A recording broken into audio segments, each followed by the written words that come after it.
Uh, Hello, folks. Welcome to Minions of the Zoo and show 1411. I really need to stop roboting that stuff out.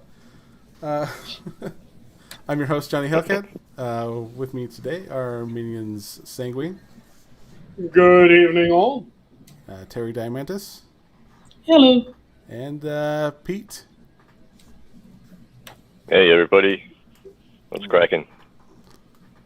So how is everyone doing today? I'm doing grand, and yourself? I'm not too bad. That's good to hear. It's I was telling you earlier, it's a rough day as far as work goes, but that's work. Mm-hmm. It's why they have to pay you to do it, right? Yes. I mean, honestly, it does feel good to go into, when I can go into someone's claim that has been, fucked with, fix it up, put it back out there so it kind of works out for them, or, and actually help someone that needs it, rather than, someone who just wants me to fix something because they think it's wrong. Mm-hmm. Because they don't like it. Yeah. But I want this to happen. Well, I'm sorry, that's not what you paid for. But I want it to, so make it happen without me paying more. Well, and it's amazing how many people are like, "Oh, I have insurance, and you're gonna pay me for this stuff," and I'm like, "Yeah, that's not how it works." Turns out you don't have this specific form of insurance. You have insurance and all these things, so yeah, if you fell and broke your leg, we'll pay for that, but yeah, you just got pissed drunk and crashed your car. But they're not the same thing. You do realize this, right? Yeah, close enough. No, it's just funny. I mean, there are types of policies out there that are like, holy hell, like you aren't. I don't want to see how much money you're paying for this. Mm-hmm. But can you put me under your policy, please? Yeah. Some of those policies where it's effectively your fault, my fault, nobody's fucking fault, it's covered. Yeah. I could shoot myself in the foot, and my insurance company will go, how much was the foot again? Okay. Flip. There Here's some money. Yeah. But a lot of people don't realize, and this is a majority of policies, you have to pay into a deductible. Mm-hmm. Once the deductible is met, there's kind of a... Well, there are some policies that have the deductible and out-of-pocket are the same. Mm-hmm. And so once you go from your deductible to your out-of-pocket, once that out-of-pocket is done, that is when everything is paid. Mm-hmm. And people are just like, "Oh, I have insurance. Fuck you, pay me." Mm-hmm. And they're like, I hate having to tell people like, "Yeah, we're not paying you shit." Like, Yeah. Though I will say that there are certain bits of insurance that are absolute fuckery. oh yeah, Like, one example that I have from my history is a couple years ago, more than a couple years ago now. Are you guys familiar with what a plantaris tendon is? Nope. So, I've heard of that.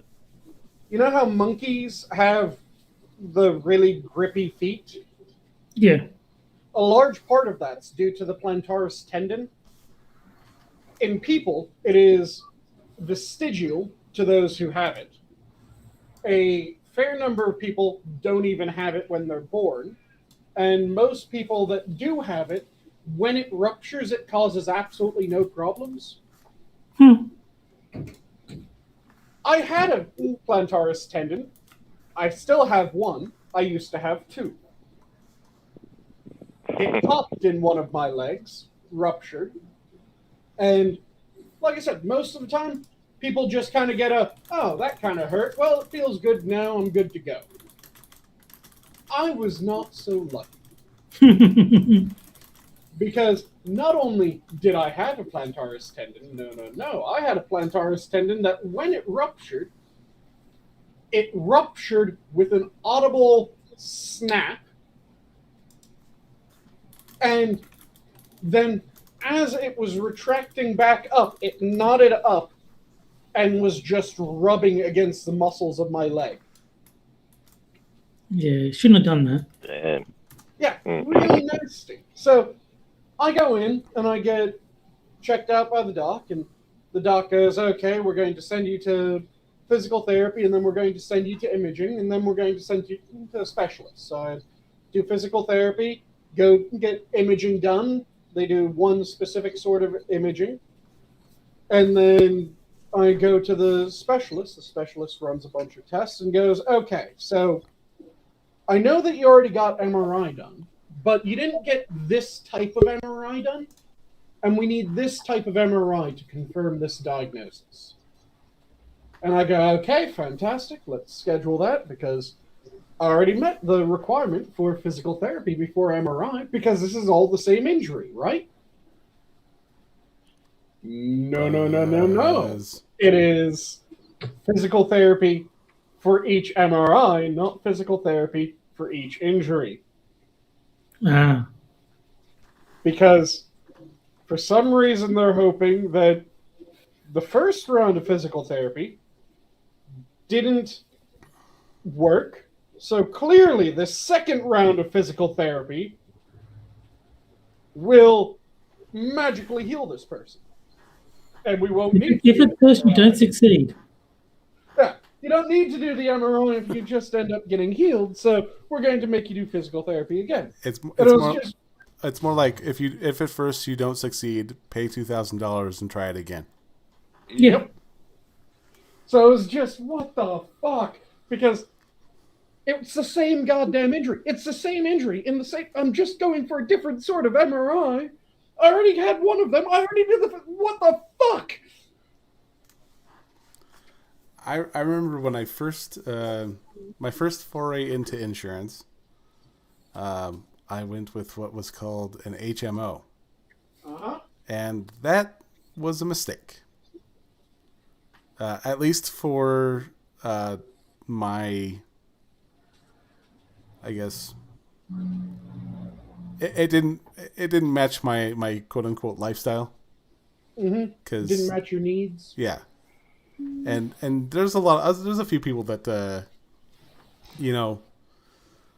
I mean, it's a pain in the ass anyway. Because HMOs are extremely strict. Like, you need to get, at least back in the day, you needed to get referrals for everything. So, and to do that, you'd have to go to your primary care provider, or your doctor. So, you may have an injury, but if you need to go see someone who isn't in the network, you need to go to your doctor, spend the money on that appointment, get the referral, wait till the referral is accepted, then go to your provider, and heaven help you if you miss that appointment. And yeah, it is so extremely strict, but the benefits for it are really good. You pay much less. Yeah. And that's the thing that a lot of people don't really seem to figure out when they should, that different policies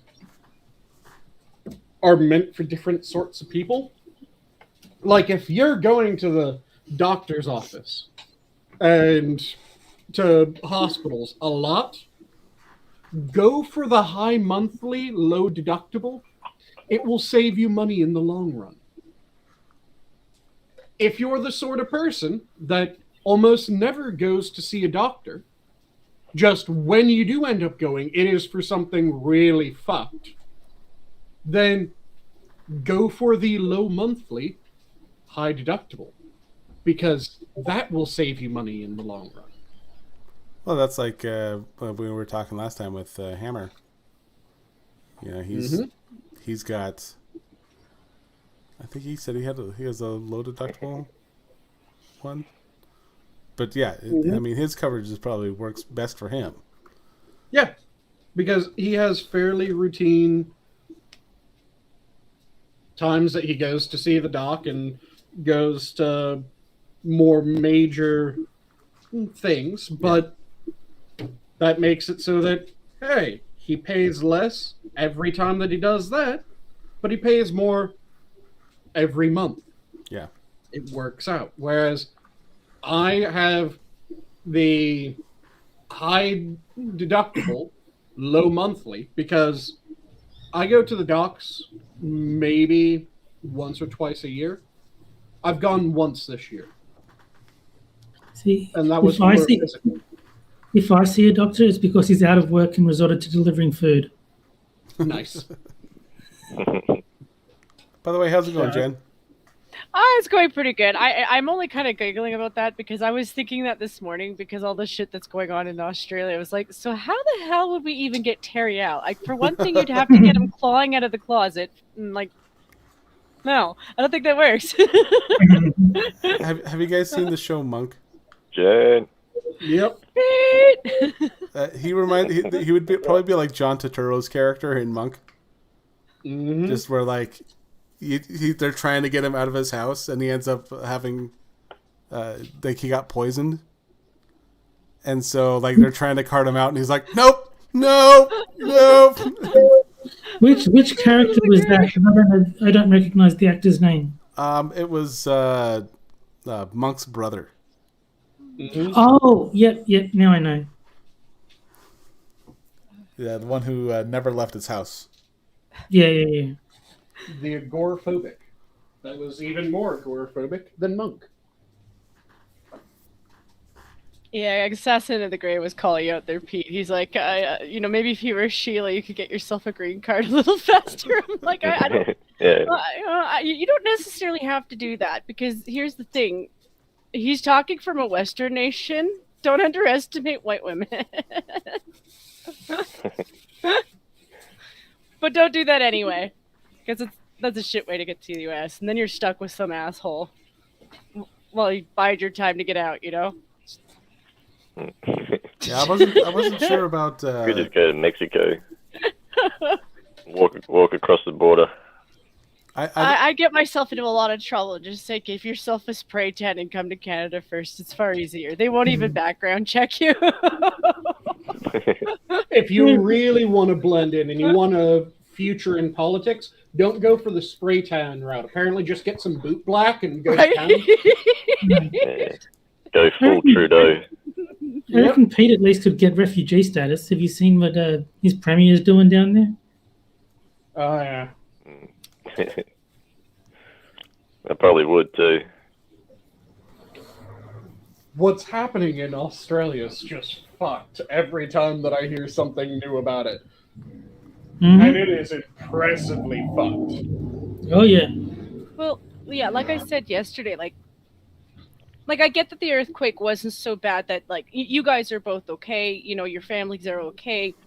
But at the same time, though, like, I kind of expect that to be something that is in the news. Like even if you're going to recover from it, I'd still like to know about shit like that. It's kind of important. What if you weren't? Yeah. Like that's the point. What if you weren't? Mm-hmm. It's a pandemic too, so like, or well, whatever pandemic they want to think it is, because like I don't know about that. But It's a pandemic of people not being locked in their homes. God damn it! Oh, but did you hear, Sanguine? Hollywood is coming to the rescue. They're going to rescue us from the pandemic, and Are they all going to sing Imagine again? probably. Maybe if we just tell them to keep singing it in front of like the Who building or something. until like they get tired of it. Just don't stop singing, ladies. Just keep going. They'll crack at some point. Just get the not get the nurses to dance in the background. Yes, yeah. not until they get tired of it. We have to hook the celebrities up to cattle prods and shit like that. That way, if they start to drift off, no, start singing again. Evolved, can I just reply to Evolved for a sec? Yeah. I haven't heard about the internet being shut down. Okay, I'm about a 35-minute drive from the CBD in Melbourne. So, yeah, I don't know. My internet's fine though, thankfully. Yeah. I'm not sure where all the I think there's main protests in the city at the Parliament building or whatever it is. But yeah, I don't know about the others, to be honest. So I think I'm far enough out that I'm not affected by it. Yeah. We're probably not too far off here. Like not necessarily in my province because we're kind of like Terry, honestly. We kind of really are. But Montreal might be fucked, to be honest, because they have been protesting a lot. And the guy that they brought in just to flip off Trudeau, yeah, he's kind of in the boat of like heavy-headed passports. And they look like they're starting to bring their horses in too. And I'm like, listen, if we have to start training up our moose, I mean, you guys got to start training up your cassowaries because I just don't think the emos are enough to cut it. Like, go for the jugular. The emus haven't shown their final form yet. They're just waiting for round 2, motherfucker. Okay. I'm going to have to ask for a trigger warning next time you bring up the E-birds. See, the thing is they're not close enough in relationship to ostriches, because like if you could breed them into ostrich size, it'd be amazing, Because those guys are pretty asshole-ish too, apparently, and they're faster. Also, And they kick cheetah to death. Yeah, they can. Though it is impressive how many animals can kick a cheetah to death. Yeah, cheetahs they kind of got the poor end of the list. Like, they're still a cool animal, but I think humans should just claim them, save them. They're fucking awesome, but the thing is that, do you guys know that cheetah are damn near clonal species? What, sorry? Cheetah are damn near clonal species, meaning that virtually every cheetah is almost genetically identical to every other cheetah. Oh, Yeah. okay. No, I didn't know that. I think cheetahs, aren't they the only big cat, or the only type of cat whose claws don't retract?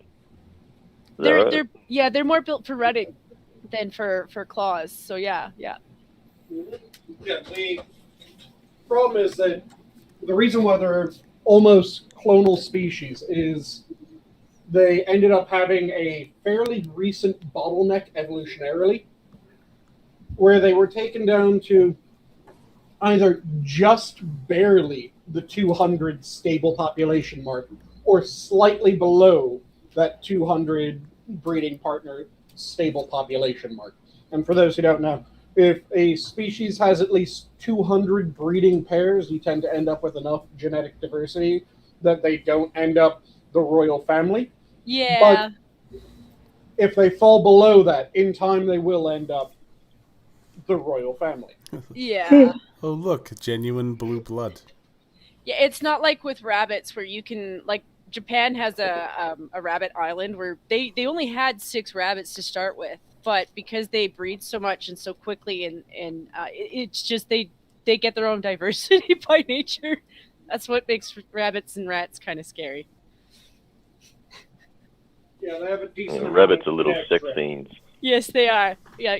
Like not once. Like I think I don't know how often they can have bunnies, but I think it's like it's pretty quick. it's a lot. Yeah. Mm-hmm. Yeah, and they're little assholes to their babies too. It's not an issue if they end up killing their own babies. It's like, oh well, I'll have more. Oh my God. Yeah, rabbits are no longer as cute as I thought. They are funny though. And if you're ever curious how many offspring a mammal will be able to have in one go, or average has in one go, just count the number of nipples, divide by 2. That is literally the way it is. Humans, 2 breasts, right? Divide by 2, 1 standard size of what would be a litter for other animals. 1. Dogs, they have, let's see, it's 8 for dogs, right? 8 That sounds right. And then you get a the Tasmanian average is devil 4. who's a fucking asshole. Because they got 4 teats, and how many babies do they get? Like, They're mean little fuckers. yeah, they're mean little fuckers that, for some reason, some documentary made cute to me. I'm like, well, how did you do that? They're scary looking, like not scary looking, but when they're eating, I'm like, the last thing I want to do is pet one when they're eating. Yeah, fuck that. No, When yeah. they're just chilling, they are kind of cute. I'll give you that. But yeah, when they're eating, they're vicious little fuckers. Yeah. Yeah, it's a poor idea to try to pet any animal when it's eating. Usually. It's just I like to pick on cats. There's the odd cat that I like to troll with that, because they get really possessive of their food sometimes. Mm-hmm. You just move it a little bit, and they're like, "Wait, what?"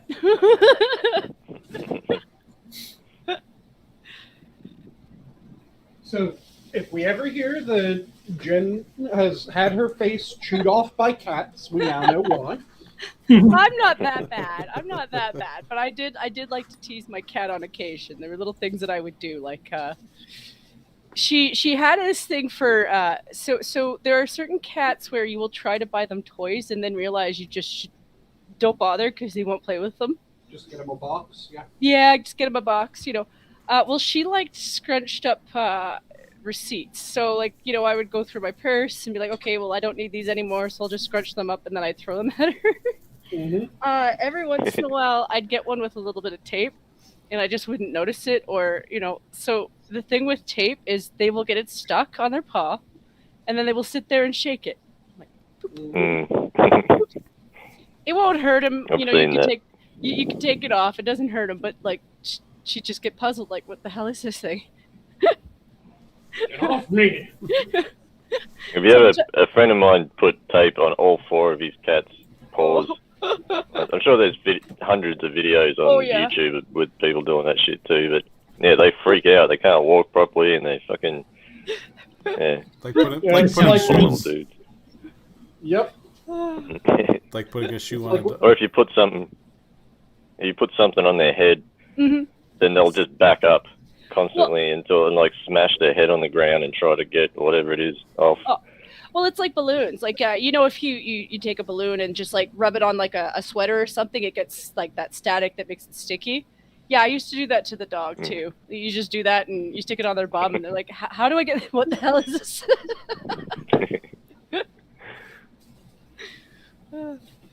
Yeah, it's never meant to be mean though. It's mostly just meant to be little puzzly things. But she always got revenge anyway. They do. I've never been able to do the cucumber thing. No. The cucumber thing, that sounds dirty. What's that? Yeah, it does. At least one said that way. Cats have a tendency to see cucumbers as like a snake. They kind of freak out if you put one down near them when they're not aware of what you're doing. They kind of turn around in their vision. They're kind of seeing something that looks like a snake. So they kind of freak out. They will freak out and either they jump, run away, mostly. or yeah. There's a lot of PETA. I think PETA put out a video of stop doing this to your cats. And we're just like, no, we're not gonna stop. We will never stop. Cat on cat crime. I keep telling people it's the real problem. I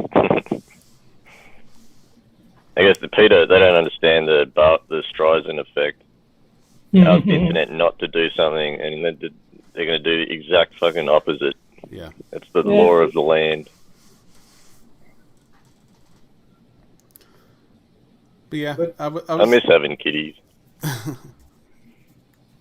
Sorry, Johnny, go ahead. Oh no, I was gonna say now we know why you don't have any cats left. Sorry, if somebody asked me something, I wanted to get milk for my coffee. It's the only thing I can't stretch away for. Let's see. So yeah. Yeah. Oh, go ahead. No, you go ahead. I was just gonna rumble on about coffee because life without coffee. Oh no, coffee is greatness. Yeah, life without coffee means I have to rely on England for tea, and I don't want to do that. Fuck those assholes. Far better. Depends on the tea, and Tea is the superior beverage. Your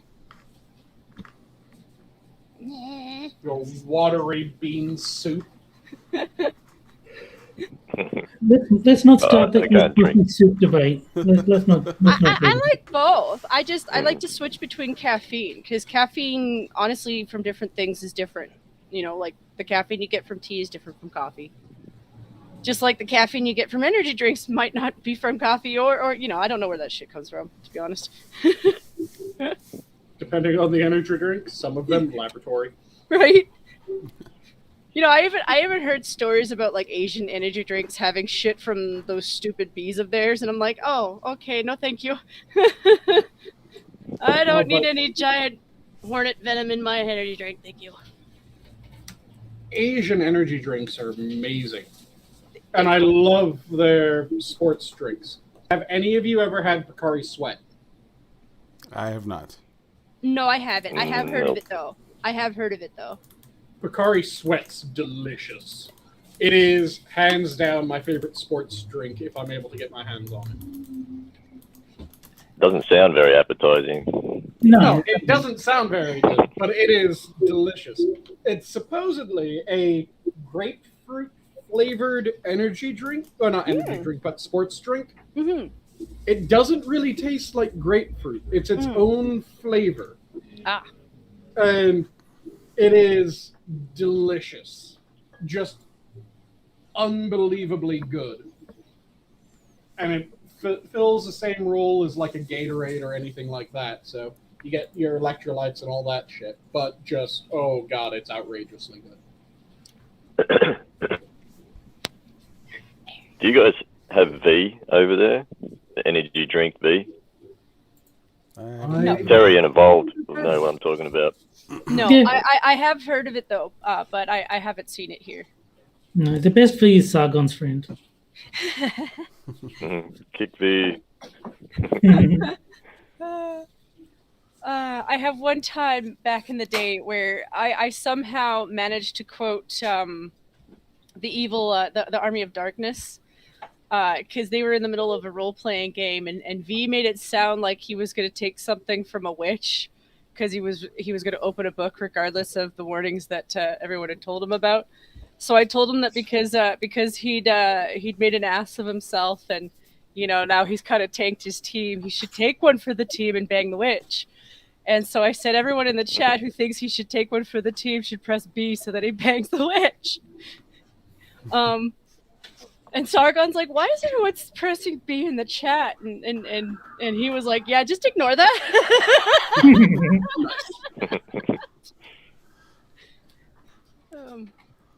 Did he bang her? No, he didn't. No, he yeah, because Sargon didn't get the joke, and I was like, you uncultured swine. Part of me was hoping for a moment that the response was going to be, well, in a fashion, he blew her up. Mind you, they could have played that out sooner, like further with another stream. Like I never really go back to more of their streams just because back in the day, some of those went for like 4 or 5 hours. And yeah, I can only watch somebody else play that shit.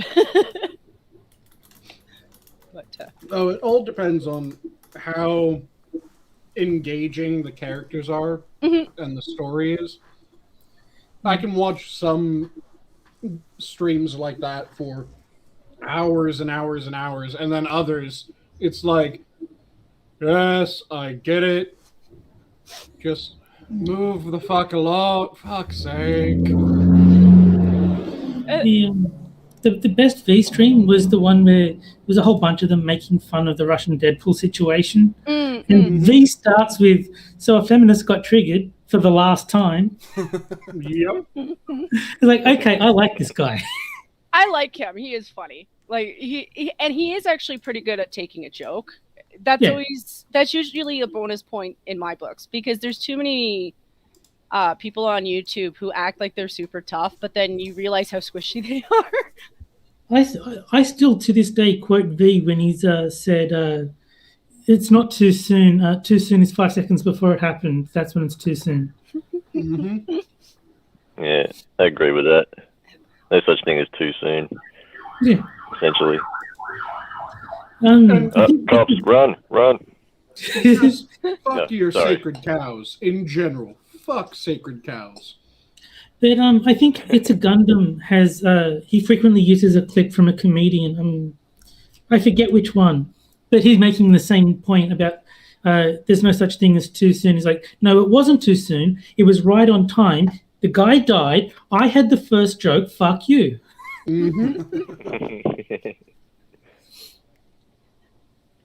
Yeah, it's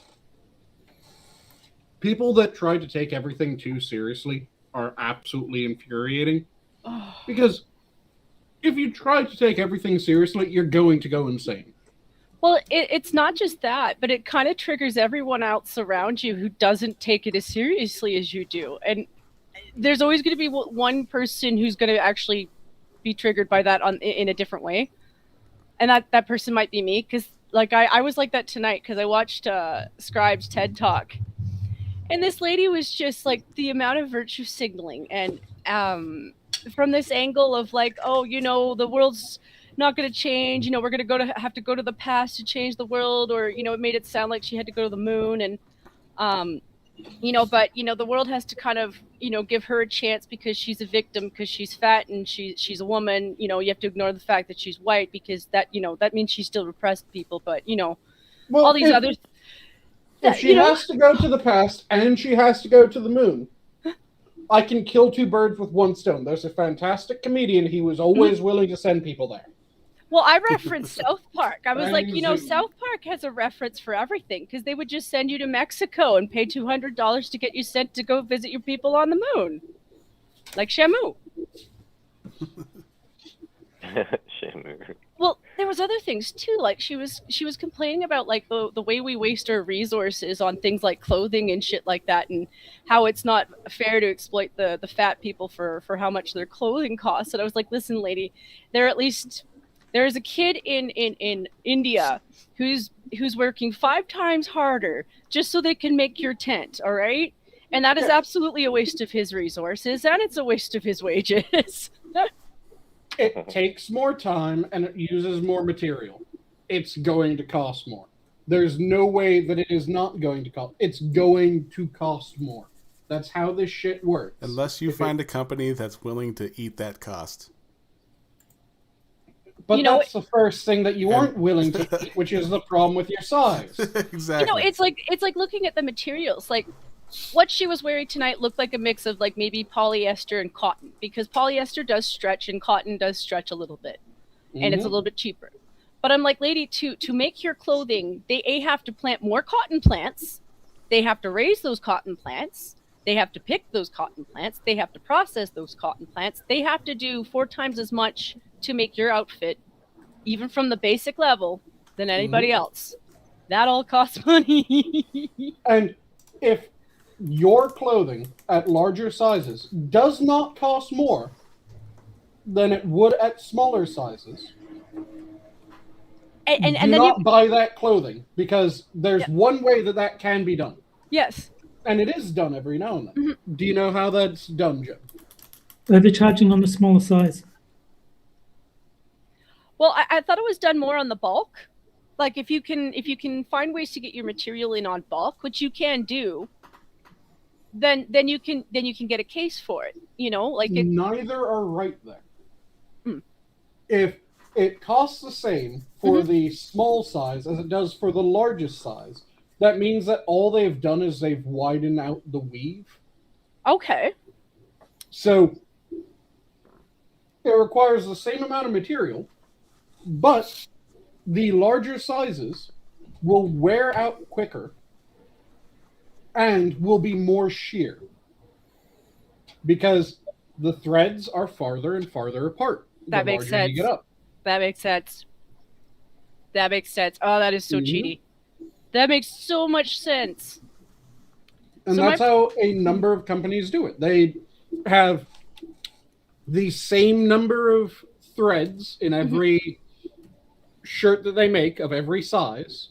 So a small has a very tight weave that will hold up ridiculously well, whereas a 3XL, if you sneeze while putting it on, your arm goes through the chest. Because it is just ridiculously thin, wears out almost immediately. So and it ends up being more see-through. Assassin of the Grey said, if we just harpooned her and harvested her for oil and blubber, problem solved. And I think he's doing it wrong. You need to do what Oregon did, and you need to shove dynamite in her blowhole, point her in the right direction this time, and show us how it's done. They didn't even just shove it in the blowhole. What they did was, if I remember correctly, leeward is... Let me quickly double check. Leeward, I think, is towards the sea and the direction that a beached object is listing. Now, when you said Oregon, I thought you meant lock it in a federal building and wait till someone shoots it out. No. But, yeah, there was a whale that was beached and had died. Yeah. So they took a shit ton of dynamite, and for some fucking reason, they shoved some of it into the blowhole, like Jen said, but then the rest of the dynamite, they stuck underneath the whale. Now, one would think that you would stick it underneath the whale on the side that is the beach side of the whale. No, no, no, no, no. They stuck it under the water side of the whale so that when they blew it up, and they blew this whale into large chunks, because, of course, if you're blowing up a whale, it's always going to be large chunks of whale. Yeah. These large chunks were now propelled away from the water into the viewing masses and into the car park behind them, smashing the ever-living shit out of a shit ton of cars behind the people and causing a fair bit of injury from people getting hit by flying goddamn blubber. And it was smelly, too, because the thing had been rotting long enough for it to fill up with gas. Yep. I'm surprised it didn't have burns and stuff, too, because apparently that stuff is really hot. Like, it's no joke steam. Well, I hope it wasn't a male whale. Someone get knocked the fuck out by a huge whale cock.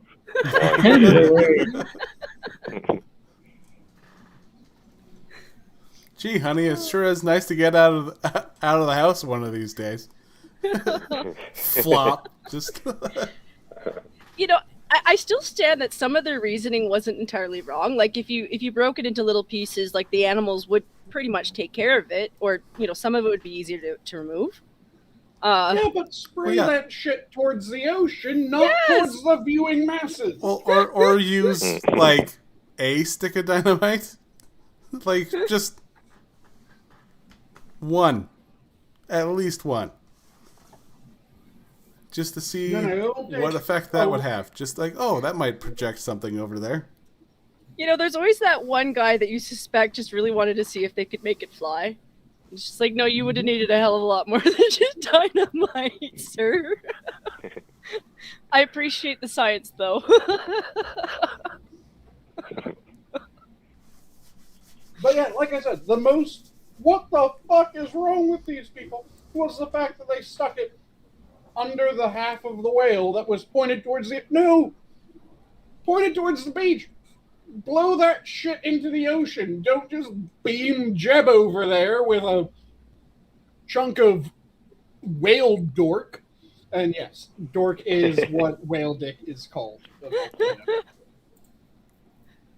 Smarter every day. I didn't know that. Yeah, I didn't know that at all. My brother's going to his room. I'm going to ask him if he knows that.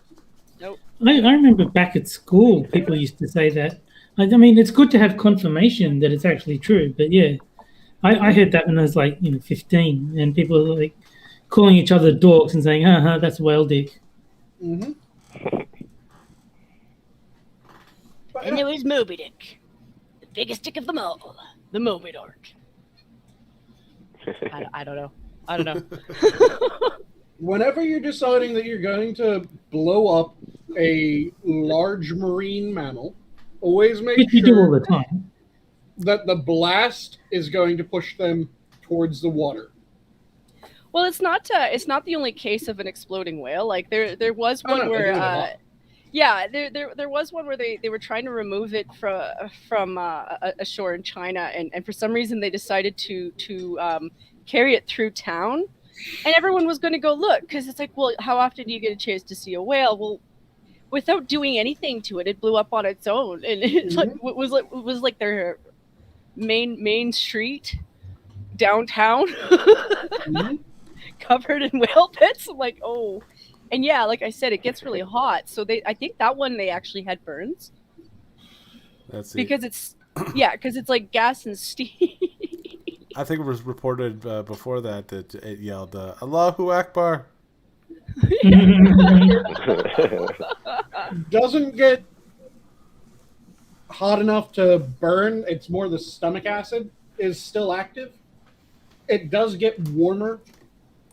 So, just due to how bacteria and shit like that is, it will be warmer than the surrounding area, but it will still be far cooler than it would take for burn, but you're still dealing with digestive juices and enzymes that are supposed to break down protein. Well, it's not just that. It's also the fact that there's actually not a lot of holes in a whale because they dive deep. So when you understand that, like, the little holes that you've got are the mouth and then that little blowhole and the poop hole, that's the only air that's getting out. Whereas most species have a lot more air getting out. So when your body is dissolving, there's a lot more space for that to get out. With the whale, it's trapped, and it's trapped by its own weight, so it blows up. But on the other hand, I do think people that, blow up too. That's what I'm saying. So you're saying it's whale apnea. Now, on the other hand, I do admit that Team America did not do that episode. They really should have made an episode where over Afghanistan they just dropped dead whales, because just for no reason that would be really, really weird and funny. Like, oh, here's a dead whale. Boom. Allahu Akbar, what?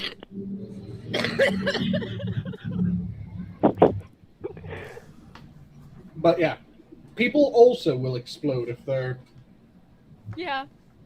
left to rot for too long. Yeah. Which is why there used to be, stress on used to be, these enormous lead coffins that you could get that were completely airtight. They were fairly popular around the Civil War. A bunch of them exploded. Well, I think I'm going to explode when I die, because when I die, I don't know how anyone is ever going to find out. Like, I'll just stop posting on Twitter and people might be able to guess, but like, no one's actually going to know for sure. No one's going to be like, is Terry dead? Like, someone send the police to check on him. You know, that's a pretty good point. If we don't hear a response from you in a week, we should maybe, like, contact Pete. Yeah, none of my internet friends know my address, so it's like they wouldn't know where to send the cops anyway. No.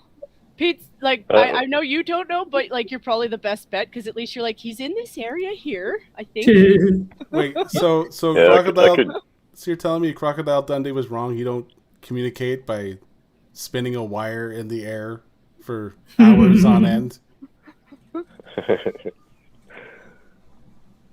Not anymore. Damn it, now you just said that an Australian said something. So, as is in their nature, they will automatically have to back that up until their dying day. I mean, it's better to go to Pete than me, because the only response I'm going to have is, well, he's not from the boonies. Yeah. Yeah, I mean, Well, I suppose they can search the entirety of Sydney and eventually they'll find me, I guess. But the only thing we'll need to look for is an overpass, and that's right there. we'll look for a microphone under an overpass, and that's me. It's no, I mean, this is all assuming I outlived my mother, because like she calls every week, so she'd eventually figure out that there's something wrong. But if I outlive her, then yeah, no one's going to know when I die. Mm-hmm. So I'm going to explode. That's going to be fun for the next person to live here. It'll be your food. It'll be your food delivery service that he hasn't called in at least a couple weeks. That could actually happen. Mm-hmm. You might explode. You might mummify. You might. Are you guys familiar with what adipocere formation is? Nope. Is your home on the moist side or on the dry side when it comes to how humid it's very humid. I live by the beach. Okay, is it really warm in your house or is it cooler in your house? It's pretty warm. Okay, so then you will probably end up with putrefaction rather than adipocere. Because there's several different competing things when it comes to what happens with the body. You have desiccation, which is the drying out of the corpse. Mm-hmm. This happens in warm and arid environments. Then you have putrefaction, which is the rotting of the body, which happens in moist and warm environments. If you have a moist and cool or cold environment, then you get this really weird thing called adipocere formation. And that is, adipocere is the saponification of adipose tissues. Saponification is the process that makes soap. Oh, okay. Adipose tissue is fat. So if someone lives in a cool, moist environment, and they pass and they're buried in that environment, or they are left exposed to that environment if animals don't get to them, then they can become soap mummies, where their fat within their body turns to soap. Cool. Mm-hmm. And then if it's a arid, cool environment, then you end up with a much slower bit of desiccation while also having slower putrefaction. So that's really when you end up with a race between the two. So you're not fully clean until you're Terry fully clean. Yeah, that's kind of what makes mummies so interesting. Is they kind of took out all the stuff inside of you that would kind of cause all that shit, so you dried a little bit more effectively. Yeah, they took out like your stomach and your lungs, organs like that. Mm-hmm. The lungs wouldn't really cause a slowing of the desiccation. The stomach increases the rate of putrefaction because digestive juices the brains digest your body. And really there's two things. Oh, go ahead. Morbid question, but how decomposed would I be by the time the neighbors could smell that I died? With how hot and humidity, it could be within like 3 to 5 days, probably. Oh, it could be fewer than that. Yeah. I'm thinking that's probably my best bet for someone to find out that I'm dead. Is like people be like, "What the fuck is that stench coming from coming from that apartment?" But I mean, you would know that a little bit more than I would, wouldn't you, Sanguine? Like, I know your job was different, but like, it's not like they don't train you guys on what that stuff is supposed to smell like, just in case. Also, I studied forensics as well, so yeah, and it wouldn't be a subtle stink either. It would be like, oh god, yeah, it is something's wrong in there. Steroids. Yeah, I mean, the only reason... I forgot one component. So I mentioned desiccation. I mentioned putrefaction. Putrefaction is due to bacteria. The third thing that I forgot to mention is autodigestion. So autodigestion always happens. It's just a matter of how much of it happens. If you're in an arid environment, things dry up a bit quicker, so less autodigestion. If you're in a place where saponification can happen, and you get adipocere formation, soap mummies, then less autodigestion happens. If you're not in one of those conditions, then autodigestion is going to happen, and it happens at a slower rate than putrefaction in warm environments, because bacteria love warmth, but it happens at a constant rate throughout, effectively. But back to my question. Like once they smell my death, so to speak, what state is my corpse going to be in? Are they going to be like, that's mostly like still intact, or are they like, what the fuck is that mess? You're still going to be, yeah. It depends on the position that you die in. Okay. And where you die. So if you die in a bathtub, for instance, that is the worst when it comes to smell. And also, it takes a while because water has this nasty habit of trapping scent. Yeah. Okay. Especially if you're talking like dead blood. Yep. Yeah. So that's when you tend to have a lot of people that kind of pop and just become people soup in the most disgusting manner. Yeah. At best, I'm just sitting there thinking, is that easier to clean? Because I think it might be, but I don't know. Oh, no. No, that is the hands down the worst case scenario when you're dealing with a corpse and you're trying not to smell like that for the rest of the week. Didn't they have something like that? Sorry to say something so warped. I used to watch this cleaning crew who did like dead cleaning. Like that's what they did. Like sometimes it was a murder, sometimes it was just a sudden death, and yeah, it was just weird shit that I was like, why am I watching you? I must be stoned. Okay, so don't have baths, or at least don't die while having one. So that's good advice. I don't have them anyway, but I picture you in your gaming chair for some reason. I know I shouldn't predict your death because that seems morbid too, but yeah, I'm picturing you in your gaming chair. It's the subject of conversation. You can go there. It's fine. You know, and maybe you decided one day to play a feminist game and it just killed you from boredom.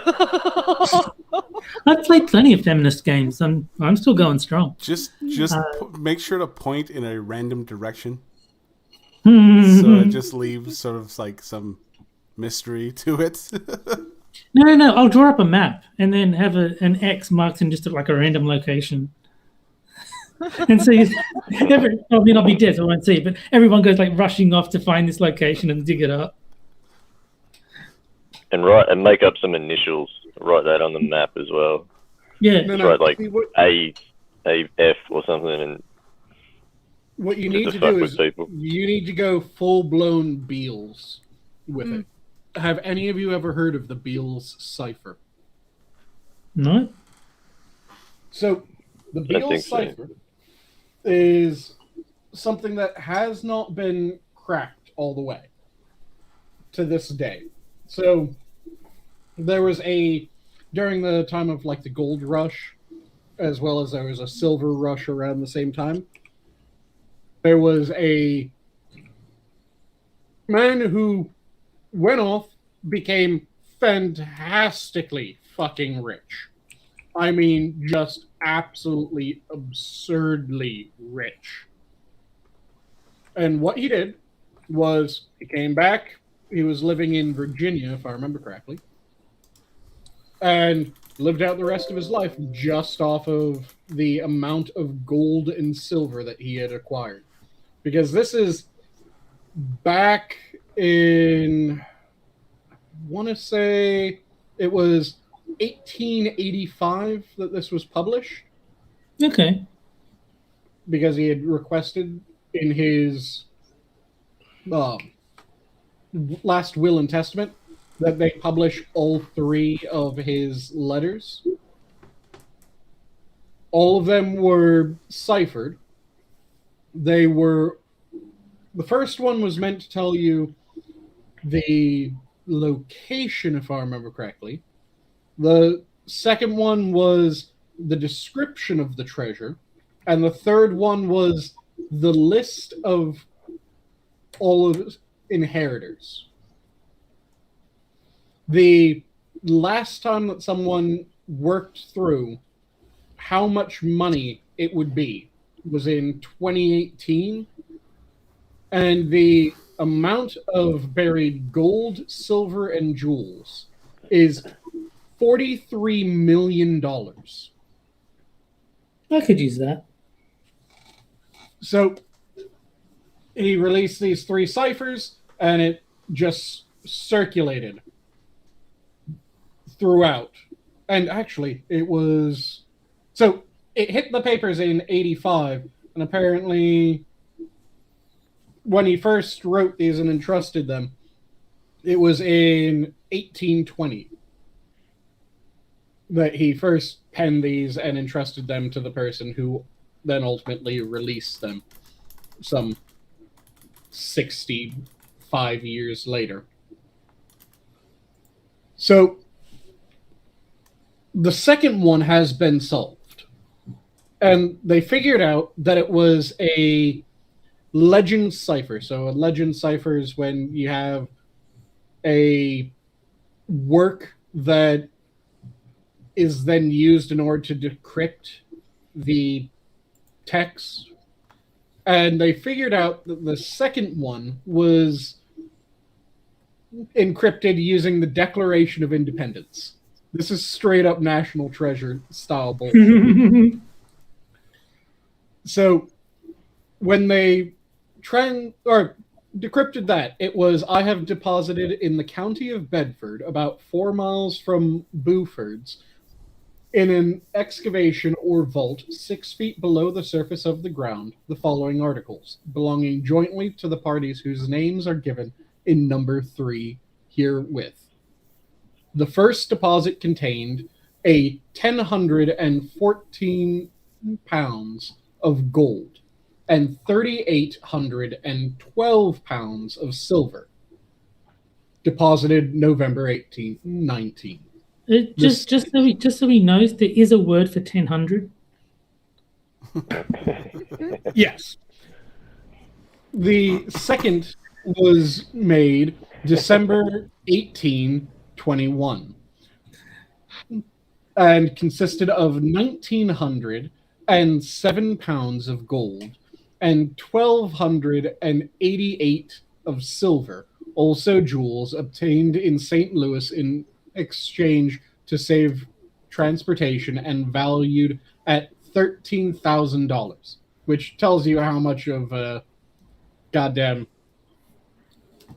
inflation we're dealing with. That it was $13,000 at this point, and now it's $43 million.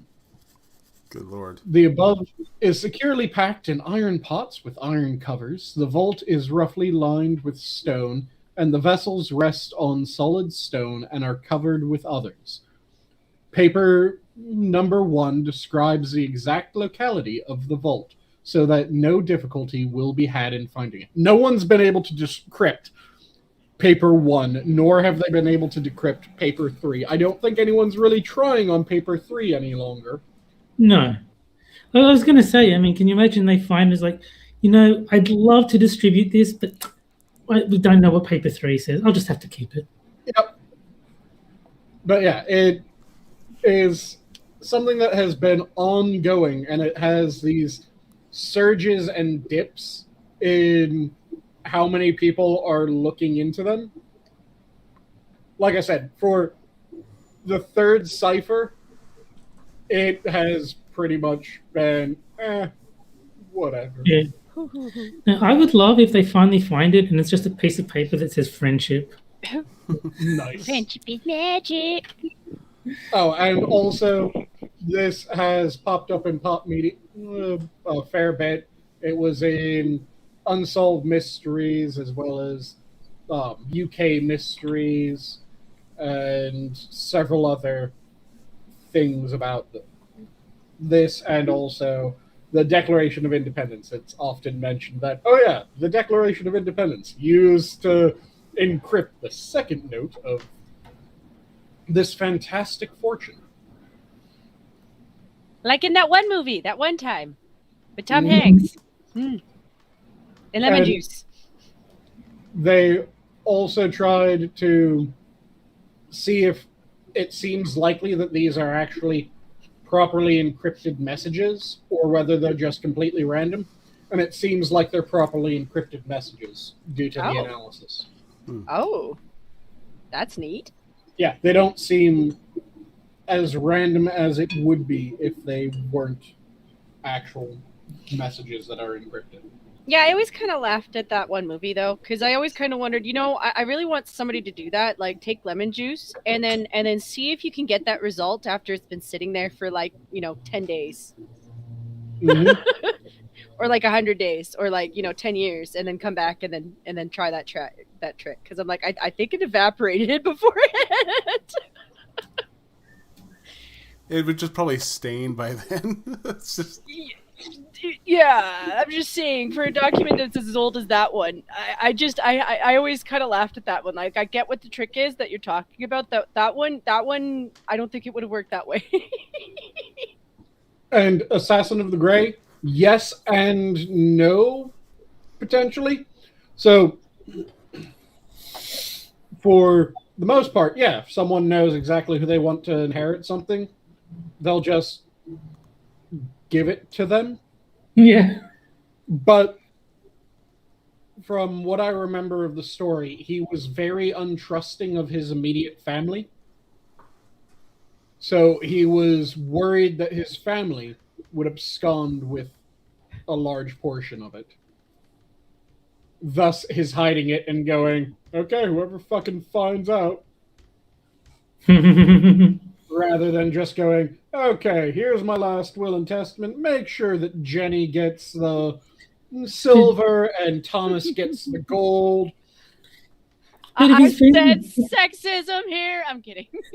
But if his family was that untrustworthy, why didn't he suspect that they just provide a fake will that left everything to them? Like, just throw away this one that's in gibberish and say, "Oh, he lost his mind. No one can read this. Here's the real will. We found it." Yeah, but then the thing is that they still don't have the actual material that they're trying to get. I was kidding, by the way. I only said that because you said my name. I was like, oh, what did I do? Why did I only get silver?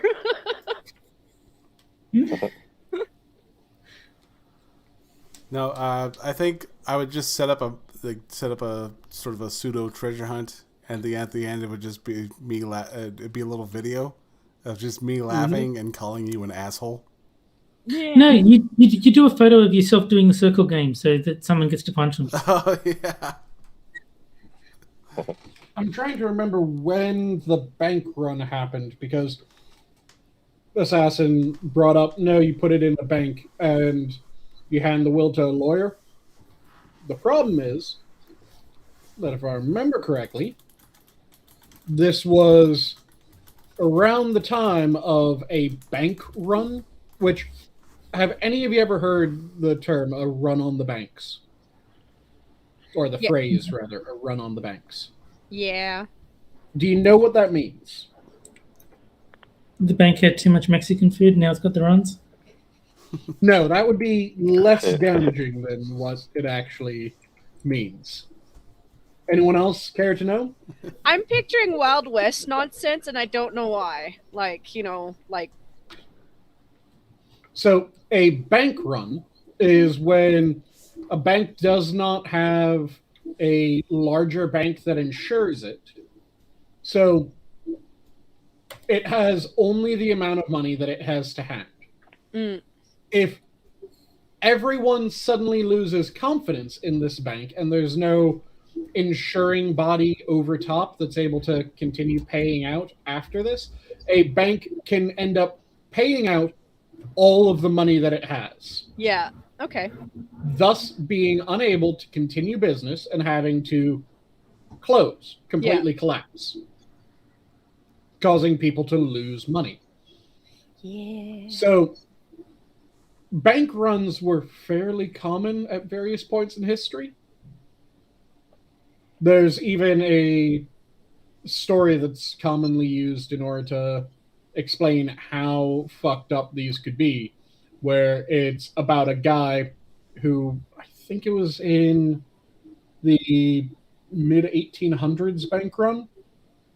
He went to his bank, which was fucked, but his bank had several branches. So he ended up writing to each of the branches, getting as much money from his account as he possibly could, taking all the paperwork saying that he's received that amount from his account, and then writing on to the next one of the line until he was able to get most of what he had in the bank. With every bank ending up closing because a bunch of people were demanding their money back, and it entirely bottomed out the bank.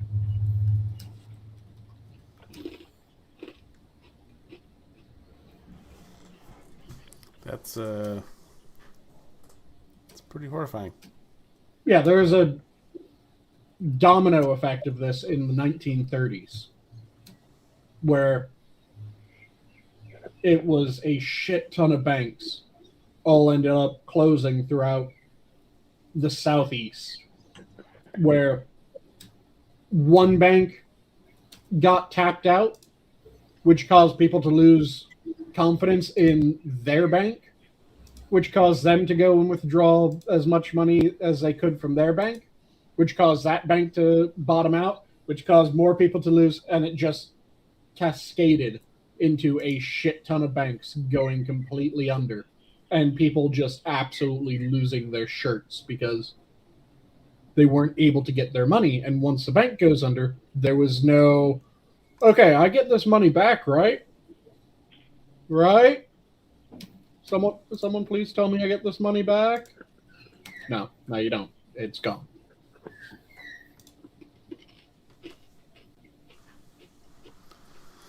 Yeah, And it does. Go ahead. Look, go ahead. No, you go ahead. Terry has a leg sometimes, so. No, I was just saying I'm winding people up in chat.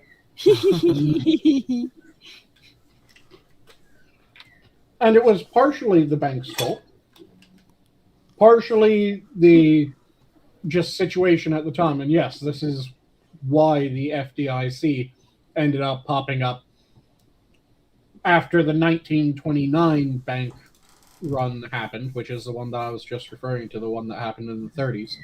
And that popped up in 33, I want to say, was when the FDIC popped up. Yeah. But that's 50-some years, or more than 50-some years after Beale's death.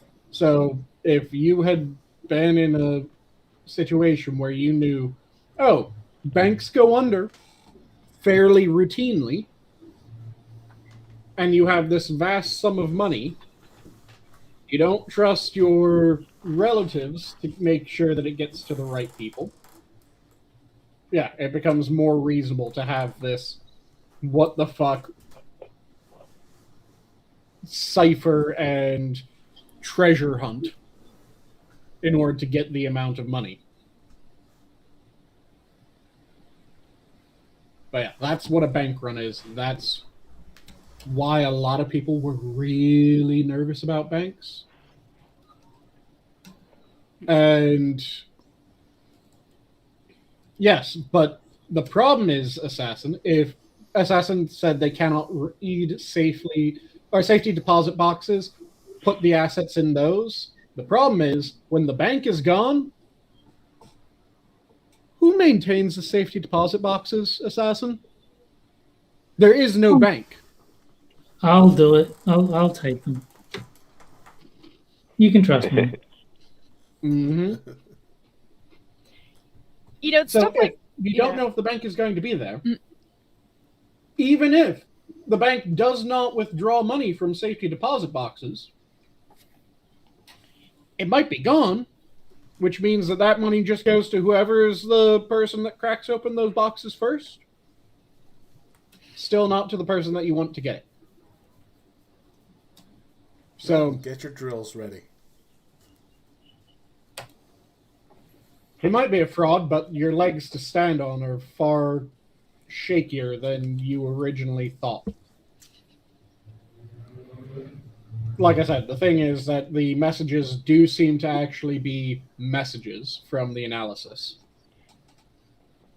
Not just random words, but they're probably all legend ciphers, which depend upon not only what book or documents used, but which edition of that book or document is used. And it's a fairly robust type of cipher because it can be an absolute bitch to crack one of those without the right words.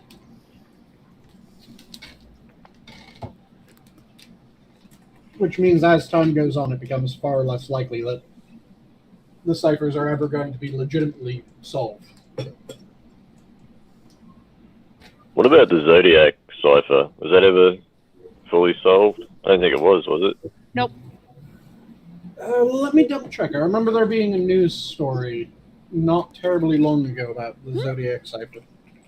New update. There's always something, but I know that there was or one, the guy who oh, go ahead.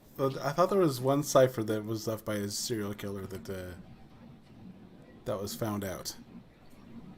Yeah, I think it was the Zodiac Cipher was just recently... I finally thought to ask Ted Cruz what he wrote. So, yeah, it was last year in December. The Zodiac 340 cipher cracked by code experts after 51 years. Sweet. Mm-hmm. That's pretty cool. So, does it say who he was? Because didn't one of his ciphers that was sold like years ago said that his name, he had his actual name in one of the ciphers. Mm-hmm. That could have just been bullshit, but Let me check. There is no such name in the 340 cipher. He did have several ciphers, though. One of them was cracked while he was still active. One of them was cracked a bit after he went dormant. The 340 was one of the ones that was still going. I think there's another one or two that were still going. Okay, what the fuck is this? Speaking of, Zodiac was the most boring movie I had ever seen. I feel like I burnt 90 minutes of my day. Okay. I didn't mind it. I remember it. It wasn't too bad. It was a bit slow though. Yeah, you're not wrong. At least it wasn't the Blair Witch 2. So I guess that's a thing. So one of the reasons why the 340 cipher was such a bitch to solve was it wasn't... So how much do you guys know about cipher making?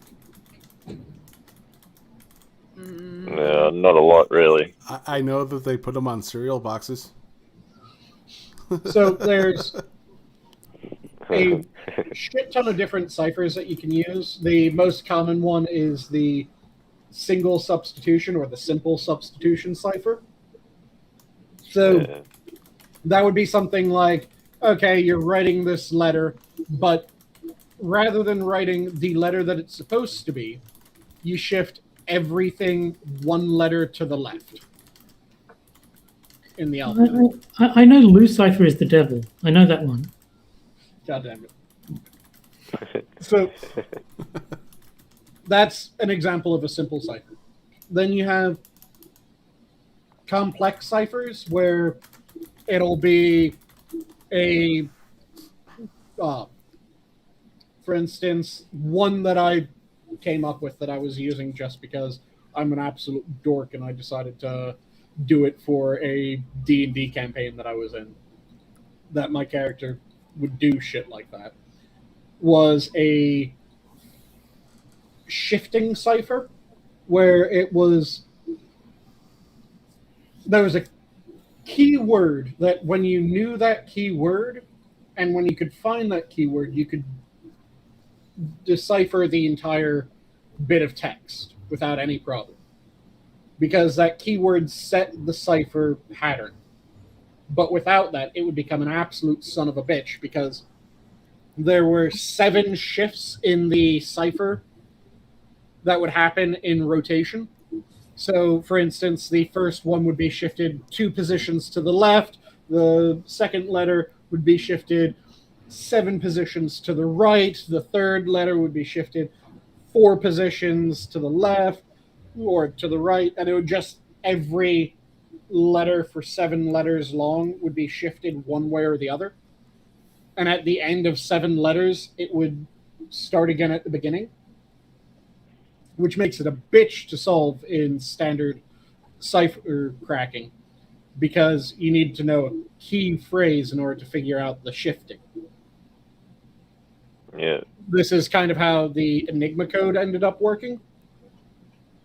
And that's the reason why we were really lucky that the Germans were lazy when it came to their coding phrase at the beginning of a message. Because they would typically put something like "Long live Hitler" or some shit as the coding phrase. So once we figured that out, we'd find the coding phrase, we'd go, oh, okay, this is the position that they started in, and then crack the code from there. Because it was a shifting cipher.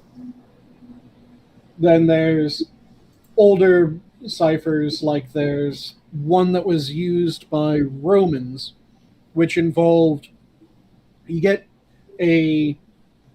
effectively a dowel of a known diameter, and you get a strip of cloth, and you wrap that cloth around the dowel. Then you write your message going down the dowel, so that when it's wrapped around, all the letters line up. Then you unwrap that letter, or you unwrap the cloth, and you just fill in random letters in every other position on the cloth. On the front side, on the back side, and then you get that into the area that you want.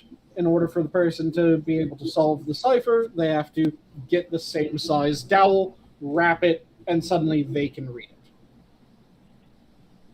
Yes, that was one of the common things for the Wehrmacht, or not, that wasn't it was the Luftwaffe. Often used HH to start Enigma messages. Johnny, or Jack, you're right on that. So, there was a lot of shit like that where you need to know a specific thing. Then, like I said, there's legend ciphers where you have a specific text that it references, and that's how you crack the cipher. What the Zodiac did was he had about 3 or 4 different ciphers all running simultaneously, including, rather than writing his message in its standard notation from left to right, down or up to down, as everyone knows how things are written in English, he wrote everything so that it was running diagonally at a weird angle. So not only did you have to uncipher every letter, but then you had to read it at this odd diagonal in order to crack that particular one. And like I said, he had the 408, the 340, and I think there's 1 or 2 more that he had as well.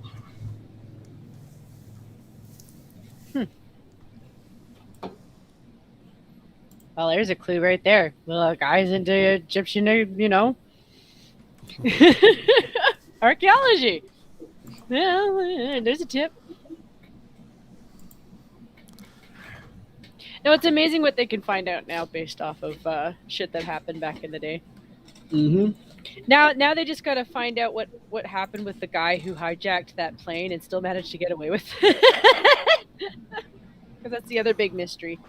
Because I'm not sure if he just skydived or something. I can't remember. He jumped out of the plane mid-flight over the Pacific Northwest. Just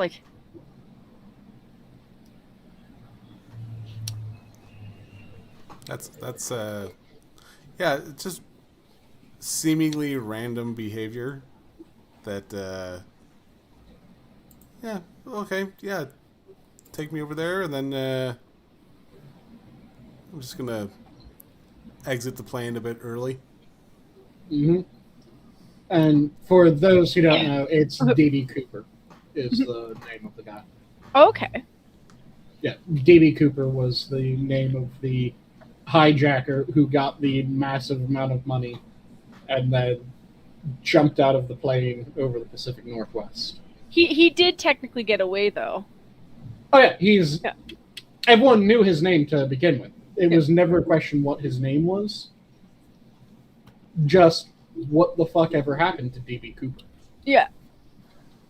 And to this day, we don't know what happened to D.B. Cooper, nor do we know what happened to the money. Yeah. It's just one of those things where, that has to be one of those things where it's just a random plan, but it just worked, you know? Mm-hmm.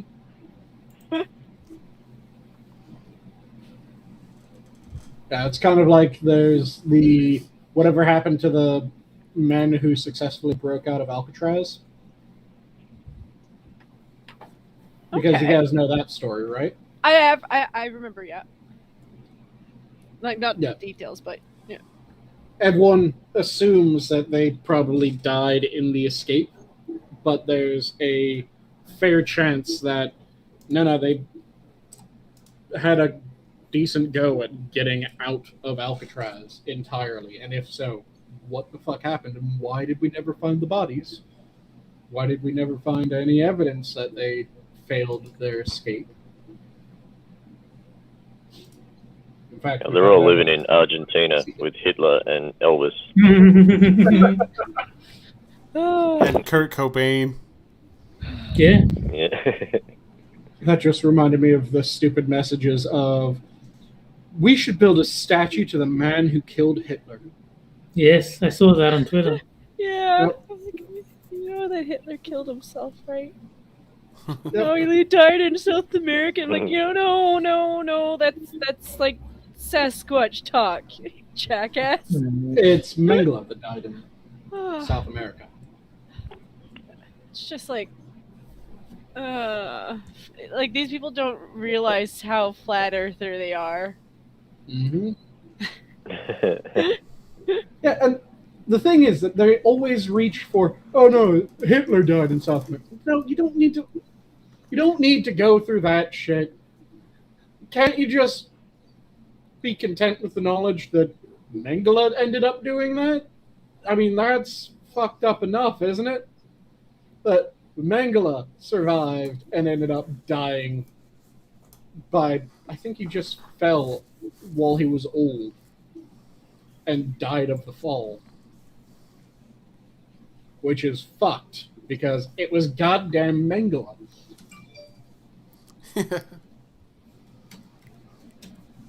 Yeah, I can. And he only hid for like half the time that he lived there. That's like a movie where, bad. It's like let's see. Oh, what the hell was that movie called? Empire. Was it Empire? Strikes Back? With John Leguizamo. And you get to the no idea. Spoiler alert. You get to the end of the movie and everything's all well and good, and the last scene is like, yeah, I'll meet you there, and he's meeting his wife and daughter, and he's like, yeah, I'll be there in a little bit, and you just see a gun come in from the side, and he just plugs him. And yes, it does seem to be Empire. Okay. Yeah, that's what I thought. It was a. No, I prefer the sequel, Empire Strikes Back. That was They really changed the plot. yeah, I know.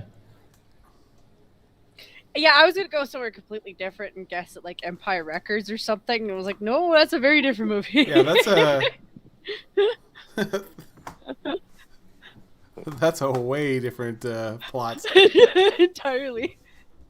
For Yeah. those who don't know, Empire was a movie about a drug dealer, if I remember correctly, who ends up going clean and becomes a Wall Street banker. And in the process of going clean, he turns his back on all the people that he used to be in business with, which was what ultimately came back to bite him in the ass. And I think, like, the person that killed him worked for a lady that he took money from Mm-hmm. and didn't give it back, Yep. even though he had the money to give back. So,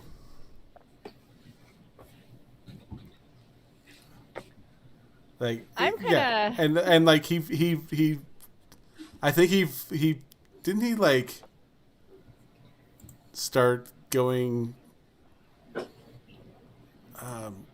He like repaired most of his what was going on that he was trying to fix, and then just think so.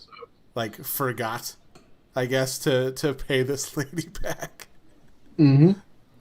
And it's the 2002 Empire, not the 1964 Empire, which, yeah, the 1964 Empire is a single shot of the Empire State Building.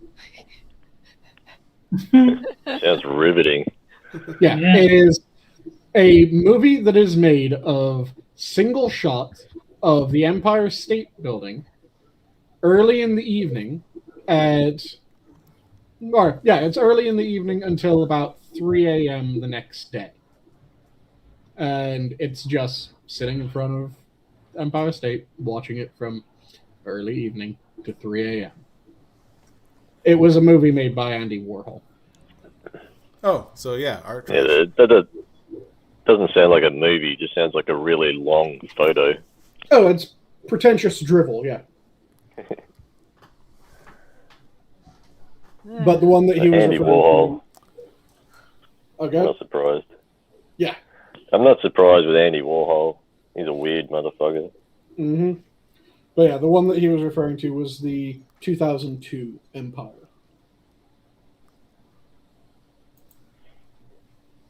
Isn't there a TV show called Empire? It's all about like. Yes. Actually, I think Jen mentioned Empire wasn't Records Disney- before. Yeah, I Wasn't did. Jesse Smollett in that? Yeah. Yes. Yeah, that's he was until he got assaulted on his way to Subway. Apparently there's In 20 below weather. Yeah, can't forget Yeah. that part.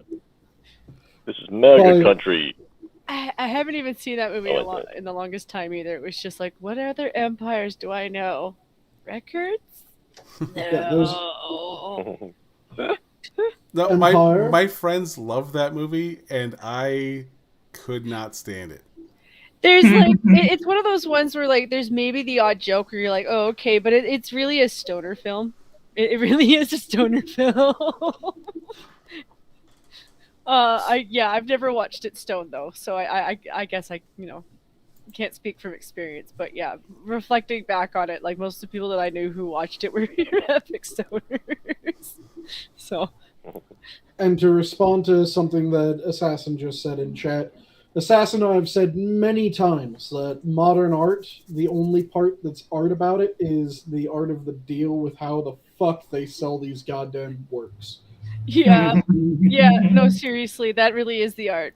And you know what? It's historical. That art of selling stupid shit to rich, dumb people, it's a thing. I just never got taught that. Well, the thing is that it used to be that people would sell things of actual worth to rich people, Mm-hmm.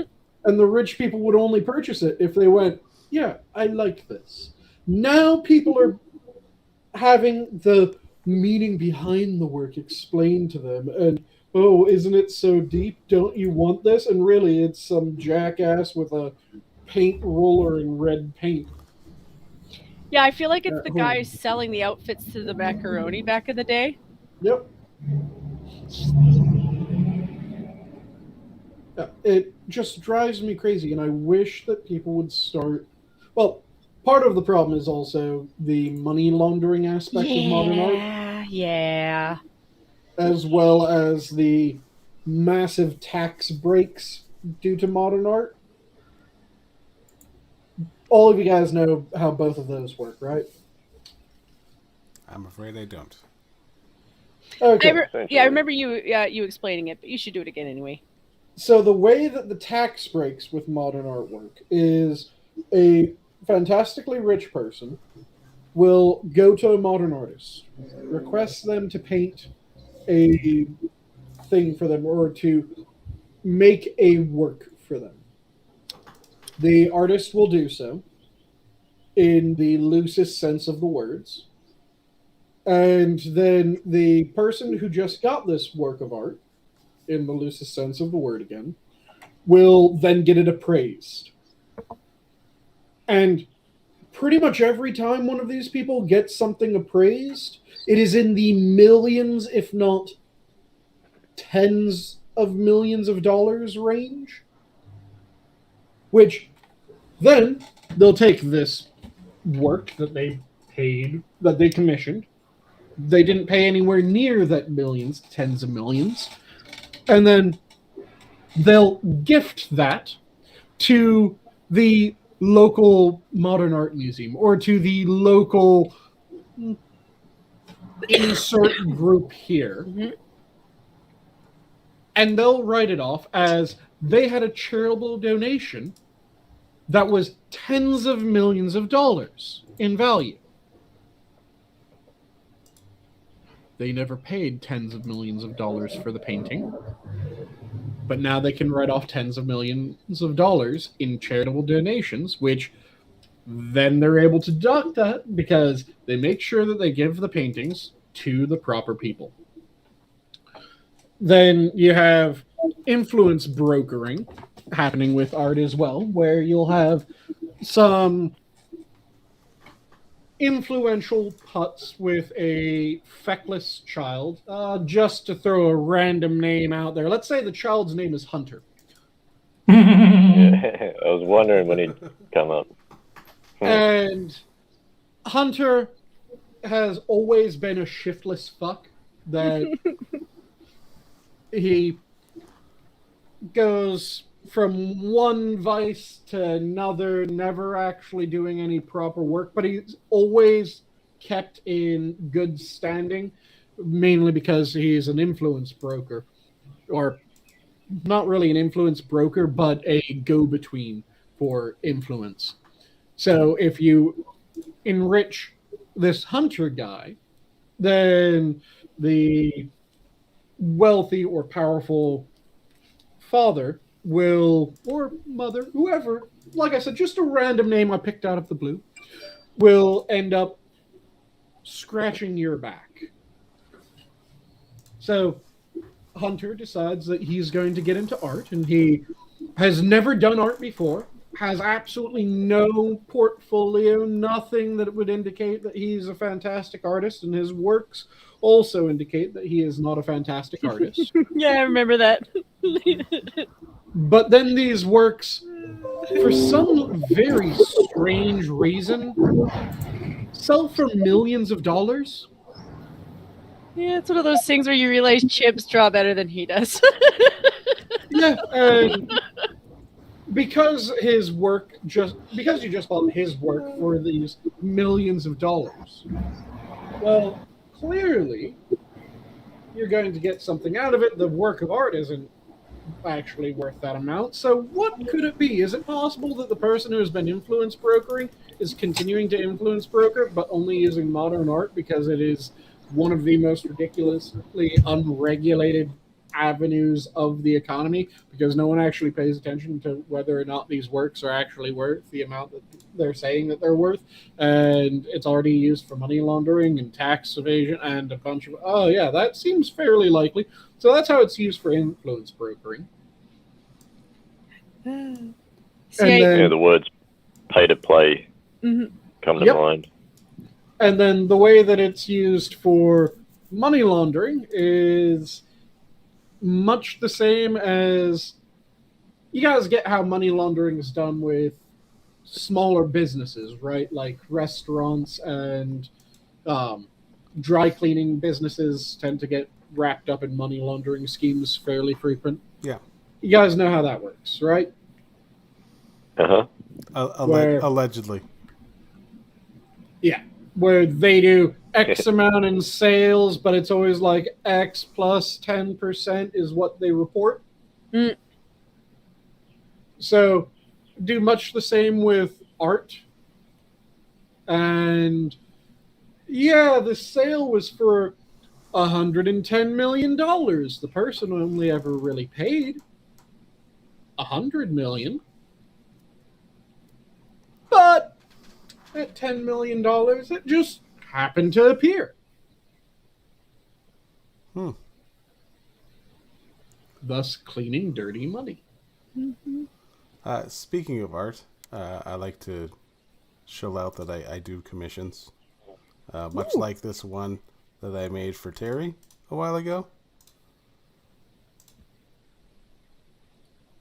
See, if I were to talk to Hunter Biden, I would say I know of at least 5 elephants who paint better than you. 4 of them legit paint better than you. The 5th one figured out that throwing paint at the canvas just made better art, and by default, he's still better than you. I really like your choice of colors with this. Can you speak to what the emotional feel of this work was when you were first making it? Oh, that's gorgeous. Well, Really sell it. I was thinking for 1950s chic, simplistic. Ah, okay. So it's a bit of a retro callback. Is it meant to elicit any specific emotion? Is it meant to bring about the somber, austere qualities of life in the current? That's a picture of me. Climate? Well, like any good art, I like to leave it up to the viewer to let them have their own emotional reaction. I know a picture of me when I see it, Johnny. I feel like this artwork is shame towards the people of color community because it doesn't represent people of color, despite What the do you fact mean? that it is a black line. No, it is a foot. It's a foot. Yeah. And that just reminded me of, I still laugh every time that I see the new LGBT flag where they added a black and brown line, and I'm going, I'm just what? like, don't you see the hints of red in that black line? Obviously, you were going for a ginger, and that's just a no-go. Black is now a sexuality. Mm-hmm. Yeah, it's really kind of sad, and that's the worst thing too. Is like, even if you are kind of gay, it's no longer. Yeah, that means that's your personality, and I'm like still confused on that one. Mm-hmm. See, if I were vindictive, I would purposefully set out in order to really sell hard the idea that the rainbow flag is clearly white supremacist, because the only sort of light that you can get a rainbow from is white light once it is shown into a prison. So really, this is just showing the beautiful diversity of white people and how they should be celebrated. So every time that you see a rainbow flag, that is really just a white supremacist dog whistle. I just genuinely feel bad for like a lot of people in the gay community who probably understand what I mean when I say, like, some of these kids saw a couple gay people on TV, and thought that their personality was really cool. Didn't understand that the difference is this person has a personality. The fact that he just likes to bone somebody of the same sex when he does whatever he wants with the same person of the same sex, they've conflated the two with personality. Mm-hmm. And it's really, really sad, because there's nothing wrong with liking a person's personality or admiring a person's personality, but assuming that has to do anything with who they have sex with is really, really gross, actually. I have nothing against people marrying who they want. I actually read a lot of books that where the lead characters were gay, because it was a good story. It was romantic. It was a nice story. They did a good job. It's not hard to see the romance in somebody else's happy. Been reading gay porn is what you're saying. Yes, I have. I actually have. Well, not gay porn, but it was yaoi, so it might as well be. I was about to say it's going to be yaoi. And yes, because it was the drawn next nice. thing that she's going to admit is that it's going to be Mpreg yaoi. I have also read the odd gay novel, just because I had a friend who was really into that kind of stuff, and she gave me them to read. They were nice stories. It's not a hard concept to just be like, okay, it's just a different style of couple. And the thing is they didn't make the whole story about that.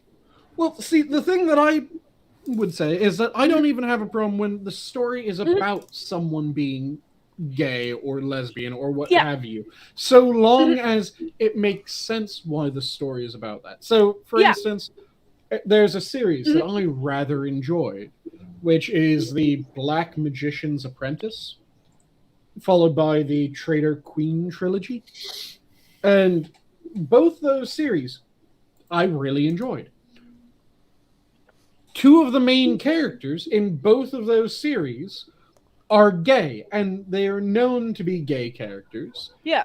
And it actually fucking matters, because one of them was the heir of this specific house that he was hiding the fact because he was the heir to a specific house. That's kind of frowned upon when you're the heir. Yeah, you're supposed to be able to produce more heirs. Yes. And then in the other one, still has the same characters, and there's a character that turns out to be gay, and it was something that was not widely known about this character, again, because he was the leader of a powerful family. Again, when you're the leader of a powerful family, especially since that was kind of like a vaguely Arabian-style setup for the society. Yeah, that would be a no-no. Yeah, that would be something that you don't exactly come out and say, I look fabulous. You kind of keep it on the down low as much as you can. So no Dom DeLuise, got it. That's just exactly it, because what you just did is actually a personality.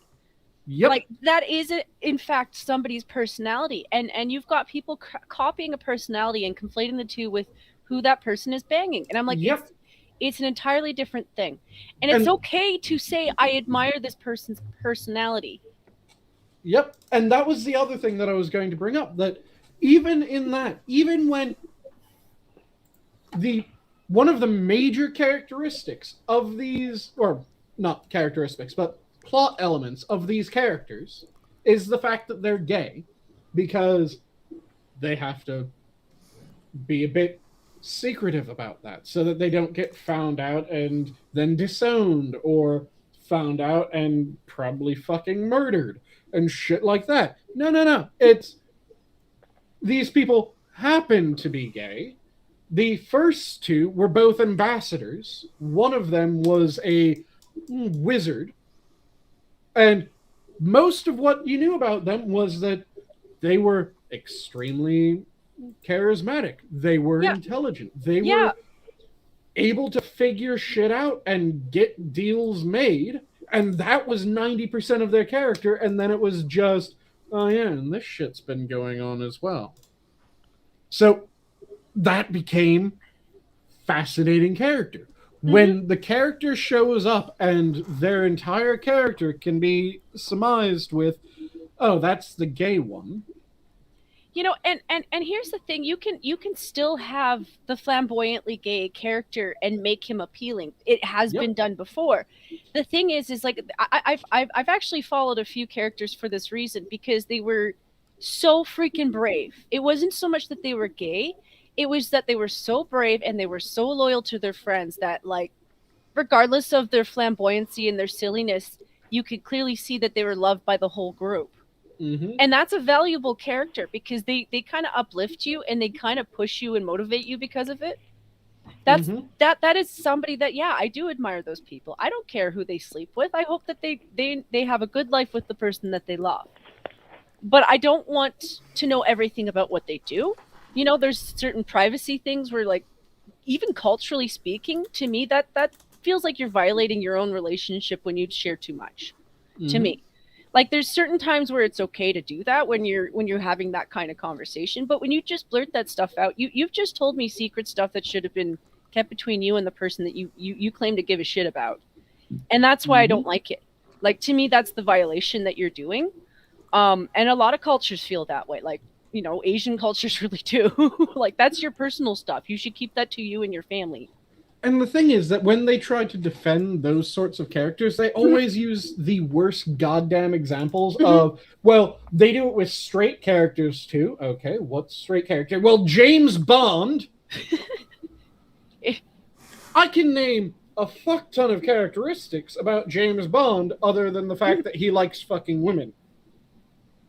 Yeah, that's part of the thing, but that is not the sum total of James Bond.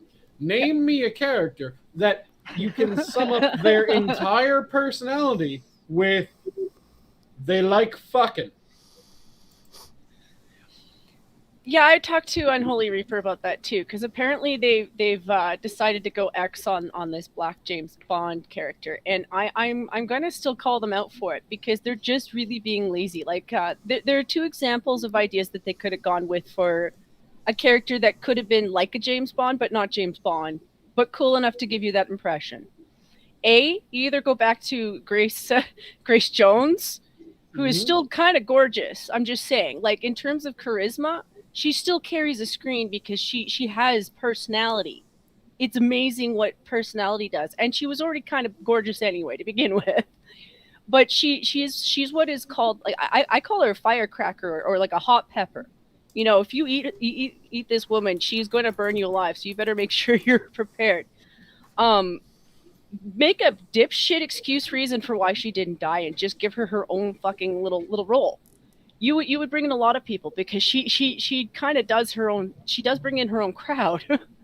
Another one was do a crossover where maybe James Bond meets up with an American spy, and there's a conflict of interest where they're being played against each other by another villain or something, and then you've got another route to a different character who could be anybody, because they're American. Americans come in any kind of shade you want. They already changed one character who no one had a problem with them changing this character to black. Yeah. Make it the Felix Light fella. Yeah.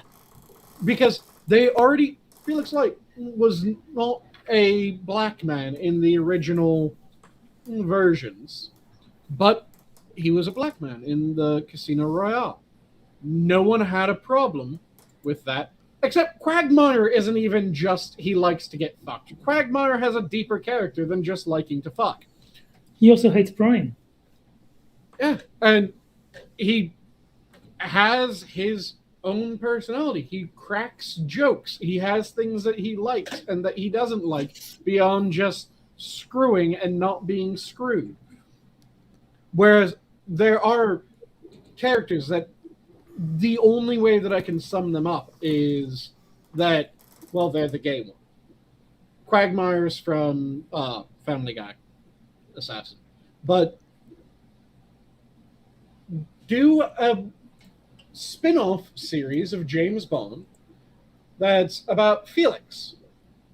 No one would have a problem with that, because Felix is his own person. And Felix was not a developed enough character in the original presentations of him in the movies for him to really get locked down as, oh, this is what Felix looks like.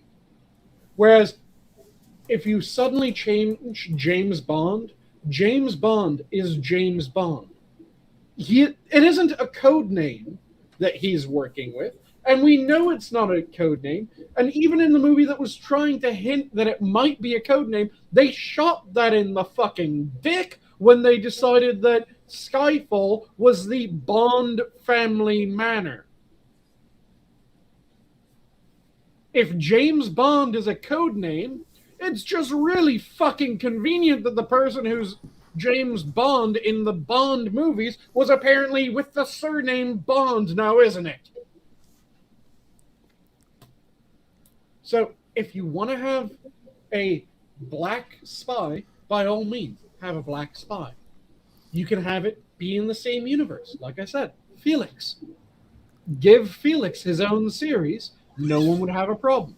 You want to have a female spy? Fucking do it. And you want to have it be in the same series? Fucking well do that as well. You can have a shit ton of different people within the James Bond universe from different nations, from even if you want them to be English, there's a bunch of other double O's. You can have a double O that actually survives a fucking movie for a change. There's a bunch of ways to do it. Mm-hmm. Don't just go, well, we have this character that's been established in the past 40 years of cinema. It's very lazy is what it is, and it doesn't do any justice to the character, and it really is just handing used toys to a group of people who, I understand that some people in that community are okay with that, but there are a lot of people who deserve better. There are so many black characters that they're just ignoring that already exist, and it's just depressing. I mean, shit. You want another movie with a black action hero that already has an established franchise that was well received? Do another Equalizer movie. Have all of you seen The Equalizer? I love those movies. Yeah. Except for awesome. Except for one part. Only one part that I'm like, okay, go fuck yourself, but everything else is cool. Yeah. And I bet you know exactly what part I'm talking about. Of the second movie. Yeah. Yeah. Okay. But there's a bunch of really cool things that you can tell, a bunch of really cool stories. Come up with your own fucking story. Continue. Yes, they did a second Equalizer, but you can do a third Equalizer. Hell, you could do a series. Yeah, you could do a full fucking series. You could have Equalizer be the quasi-spy-like movie that James Bond is, only Equalizer's done more seriously than James Bond. Because James Bond, part of it is, look at how fucking cool this weird gadget is. It's really funny. Like when I first heard the Equalizer was coming out, I was like, "Do they mean the TV show?" Like, because I remember watching that show when I was a kid. Yep. And I'm like, you know, I'm as fond as I am of reboots.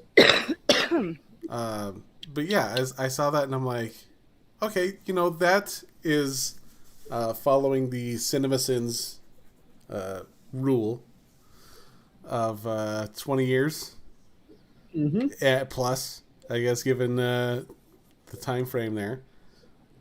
You know, there'd be people who are just like, oh, I've never heard of the Equalizer. I wonder what's going on here. And there's people who are just like, oh, it's the Equalizer. They're making this into a movie. Mm-hmm.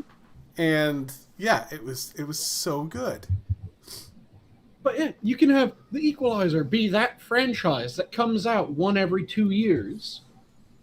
And if you keep the standards up, people will continue fucking flocking to them.